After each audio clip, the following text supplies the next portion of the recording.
7 hari jelang Lebaran, ribuan pemudik yang mayoritas bekerja di perkebunan kelapa sawit yang tersebar di Kalimantan Tengah dan Kalimantan Barat mulai membadati pelabuhan Panglima Utar Kumai, Kabupaten Kota Waringin Barat, Kalimantan Tengah. Total ada 1.000 penumpang lebih yang berangkat hari ini menggunakan 2 kapal dengan tujuan Semarang, Jawa Tengah dan Surabaya, Jawa Timur.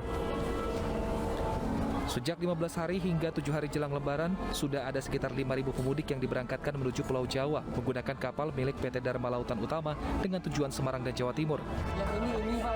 Pekerja memilih mudik lebih cepat untuk menghindari lonjakan penumpang. Iya, nanti takut gimana ya, terlalu padat mudiknya nanti malah kita repot sendiri di jalan nanti ya. Oh gitu ya. Nah, ini rombongan berapa orang? Orang 4. Orang 4 ya. Jam 9, Pak. Ini rombongan keluarga atau dari perusahaan? Dari perusahaan. Dari mana, Mas? Dari 105. Mana itu? PT AWL. Mana itu? Biar supaya apa? Ya, biar persiapan dulu, Pak, biar istirahat dulu. Lonjakan penumpang diperkirakan masih akan terjadi hingga 5 hari ke depan. Untuk keberangkatan hari ini kita ada rute 9 ke Semarang, kurang lebih kita bawa 700-an lebih. Untuk Satya Kencana 3 jurusan ke Surabaya, kemudian kita bawa bisa 300 lebih dari ini. Jadi untuk total dari H-15 sampai H-7? H-15 sampai H-7 keseluruhan untuk keberangkatan kapal dari Kumai, Surabaya dan ke Semarang mungkin sekitar 5.000. Kita terjual dari tersisa ya, mungkin ada tersisa mungkin ya kurang lebih ya sekitar 2.500 ya. Data dari KSOP Pelabuhan Panglima Utar Kumai sejak awal puasa Ramadan hingga 25 April 2022, total sudah ada hampir 15 ribuan lebih pemudik yang meninggalkan Pelabuhan Panglima Utar Kumai, tujuan Semarang, Jawa Tengah dan Surabaya, Jawa Timur.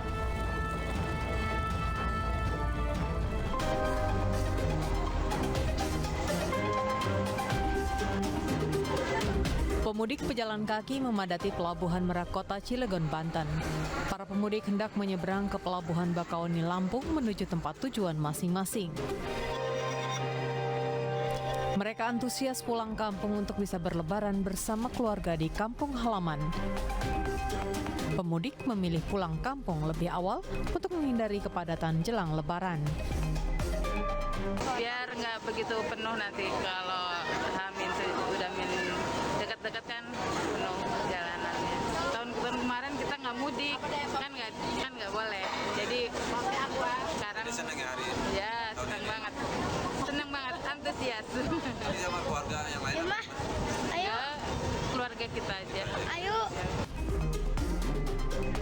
Dari data pihak ASDP Indonesia Ferry Cabang Merak, jumlah penumpang saat ini sebanyak 47.581 orang dan kendaraan mencapai 10.653 unit.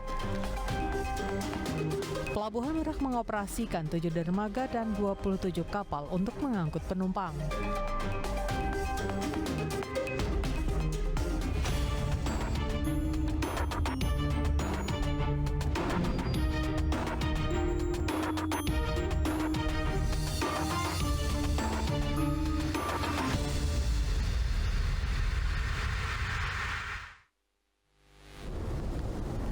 Ya, pemirsa, nasib malang dialami seorang balita perempuan di Tarakan, Kalimantan Utara. Balita berusia 3 tahun itu dianiaya kedua orang tuanya hingga mengalami lebam di wajah dan luka di sekujur tubuhnya. Pemirsa, selain kasus penganiayaan terhadap balita selama 1 jam ke depan, Realita juga menghadirkan berita-berita kriminal pilihan lain bersama saya, Pram Senjaya.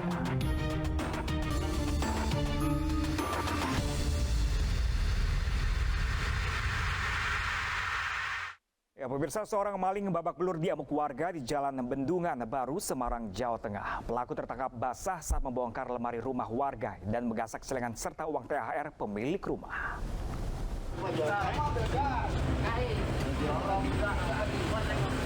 Emosi warga tak terbendung dan menghajar maling rumah yang sedang ditinggal pergi pemiliknya di Jalan Bendungan Baru, Kota Semarang, Jawa Tengah.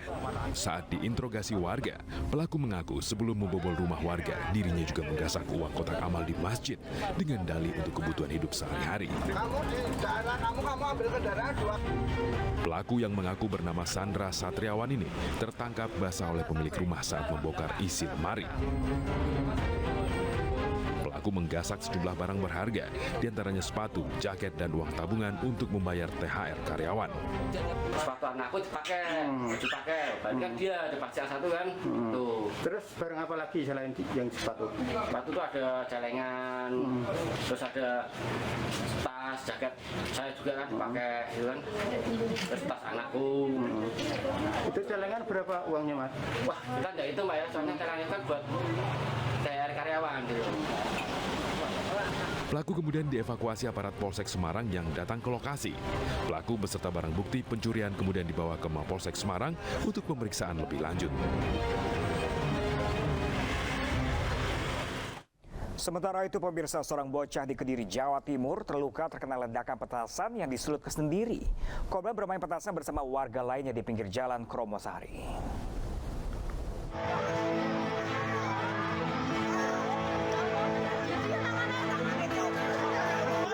Bocah 9 tahun warga desa Blabak, Kecamatan Kandat, Kediri, Jawa Timur ini menahan sakit akibat luka di tangan kanannya. Penyebabnya lantaran petasan yang coba dinyalakan sang bocah meledak di tangannya.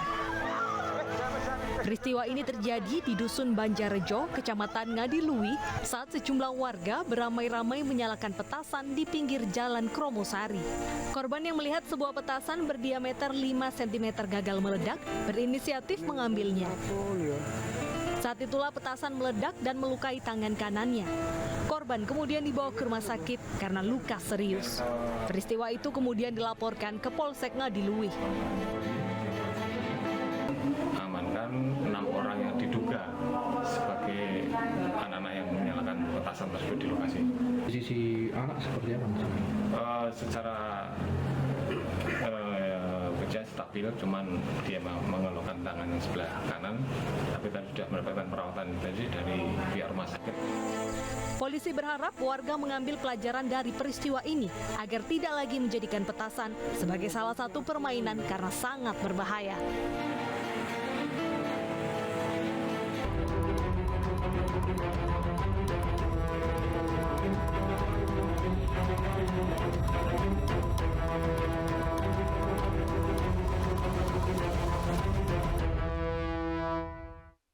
Ya, pemirsa, seorang pemuda jadi korban pembacokan kelompok pemuda lain di Makassar, Sulawesi Selatan.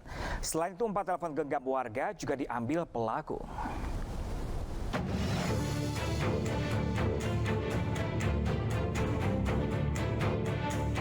Warga di kawasan perumahan elit di Kota Makassar, Sulawesi Selatan dihebohkan dengan peristiwa pembacokan yang terjadi saat malam hari. Apalagi salah satu warga yang masih remaja menjadi korban pembacokan belasan pelaku. Pelaku juga merampas handphone korban. Korban yang berinisial IG berusia 15 tahun pun langsung dilarikan ke rumah sakit Hermina Makassar karena terluka di bagian paha kiri dan betis kanan. Kejadian berawal ketika korban bersama 6 orang rekannya sedang nongkrong di pos pengamanan perumahan.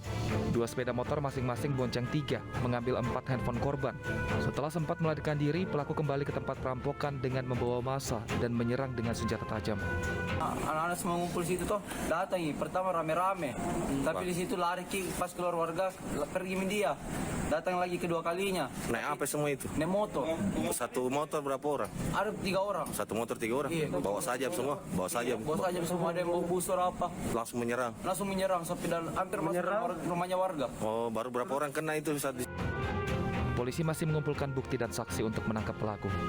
Salah satu pelaku merupakan teman korban. Kalau hasil lidik sementara untuk pelaku dan korban ini saling mengenal, dan setelah korban memberikan informasi termasuk saksi-saksi yang ada TKP, pelaku ini sudah sering masuk di Kompleks Puri, dan pada saat ini untuk pelaku berteman sudah dalam pengejaran. Polisi masih mendalami motif penyerangan terhadap sekelompok remaja. Sementara di Yogyakarta, pemirsa, seorang pemuda tewas ditikam teman semasa SMP. Korban dibunuh akibat sering mengejek pelaku terkait hubungan asmaranya. Pelaku akhirnya ditangkap setelah sempat buron 1 pekan.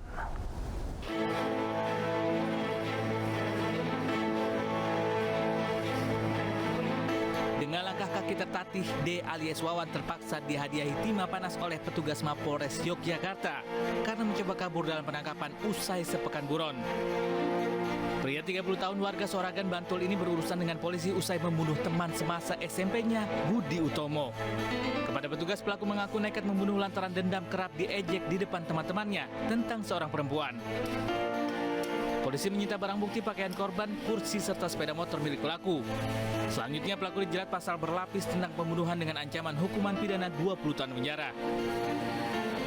Motifnya yaitu pelaku merasa sakit hati dan dendam terhadap korban karena sering diejek dan disinggung terkait hubungannya dengan seseorang perempuan.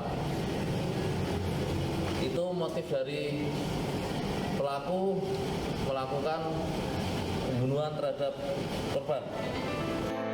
Sebelumnya seorang pria di Bantul, Yogyakarta tewas mengenaskan usai ditikam dengan senjata tajam oleh teman semasa sekolahnya. Korban meregang nyawa dengan sejumlah luka tusuk di dada dan lengan. Mendapat laporan warga, polisi tiba di lokasi dan menggelar olah tempat kejadian perkara dan memeriksa sejumlah saksi. Peristiwa pembunuhan itu berawal saat korban bertamu ke rumah rekannya. Tiba-tiba pelaku datang dan menganiaya korban. Rekan korban yang mengetahui kejadian membawa korban ke rumah sakit, namun naas, nyawanya tak tertolong akibat pendarahan hebat yang dialaminya.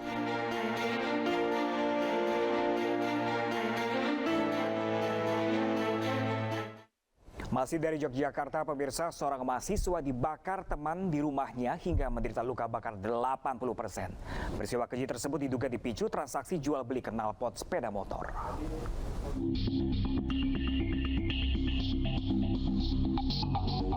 Dimas, 20 tahun, mahasiswa sebuah perguruan tinggi swasta di Yogyakarta ini menjadi korban tindakan keji temannya.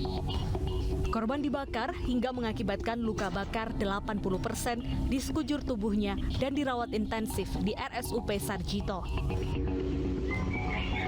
Peristiwa mengenaskan itu terjadi di rumah korban di Jalan Lowanu, Kecamatan Mergangsan, Yogyakarta pada 23 Maret malam. Korban dianiaya 3 teman di kamarnya saat kedua orang tuanya berjualan sekitar 100 meter dari lokasi kejadian. Teman korban yang lain yang mengetahui peristiwa tersebut segera memberitahu Haniati dan suaminya. Saat kembali ke rumah, korban sedang berusaha memadamkan api di tubuhnya. Sementara ketiga terduga pelaku kabur. Diduga tindak penganiayaan berat itu dipicu pelaku yang kecewa dengan korban terkait transaksi jual beli knalpot sepeda motor. Anaknya juga katanya sempat ngejar pelakunya sih, tapi nggak kekejar. Informasinya pelakunya berapa orang? 3 orang. Itu temennya atau? Temennya. Sering main ke sini, Bu? Jarang sih, katanya sih baru 1 tahun kenal. Sih katanya masalah jual beli knalpot. Emang Mas Dimas sering jual beli knalpot di sini? Sementara itu, Kapolda DIY menyatakan jika pelaku utama pembakaran berhasil ditangkap di tempat persembunyiannya. Sebelumnya pelaku sempat berpindah-pindah tempat hingga sulit dilacak. Intinya ini saya kira nggak pernah terjadi bawa bensin ke tempat. Oh ya, kalau ada kejadian-kejadian menonjol kita selalu atensi. Mudah-mudahan dalam beberapa hari bisa ditangkap. Saat ini kondisi korban berangsur membaik meski masih dalam perawatan intensif akibat luka bakar yang diderita.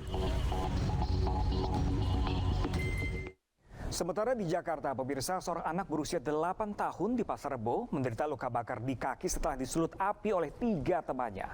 Para pelaku merupakan siswa SMP yang melakukan aksi tersebut tanpa sebab.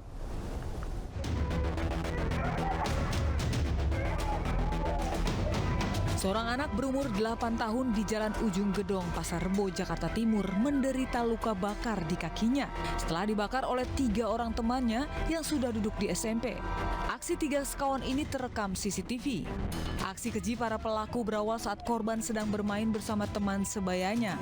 Datanglah 3 pelaku dan 2 orang langsung memegang korban, sementara 1 pelaku lainnya menyiramkan cairan hand sanitizer ke kaki korban, kemudian membakarnya dengan korek api. Korban pun menjerit dan menangis kesakitan. Untuk kasus tersebut, kedua belah pihak telah dimediasi oleh pengurus lingkungan. Meski demikian, keluarga korban mengaku belum ada surat resmi dari keluarga pelaku. Hingga kini keluarga korban masih menunggu adanya perjanjian resmi dari keluarga pelaku. Sementara jika tidak ada pernyataan surat resmi dari keluarga pelaku, pihak keluarga korban akan menempuh jalur hukum. Ini kan memang belum ada deal nih, belum ada deal untuk tanda tangan juga belum ada. Mungkin kelanjutannya ya tunggu surat pernyataan perdamaian dulu. Tuh, nanti akan saya kasih ke pihak RT kepada Pak Ismail. Gitu. Dari RT baru nanti ke pihak Bimasnya kepolisian. Kalau untuk masalah selanjutnya saya masih kurang paham. Yang penting saya mau ngasih surat pernyataannya dulu ke Pak RT. Nah kalau misalnya dari pihak keluarga setelah saya sudah nulis pernyataan dan nggak terima, dia mau melanjutkan ke jalur hukum ya is okay, nggak jadi masalah gitu. Karena ini Sementara korban mengalami luka bakar dan trauma psikologis. Korban tidak berani keluar rumah dan takut jika melihat para pelaku. Ya, pemirsa, selesaikan sebuah masalah dengan kepala dingin dan hindari menggunakan kekerasan yang hanya akan berakhir dengan penyesalan.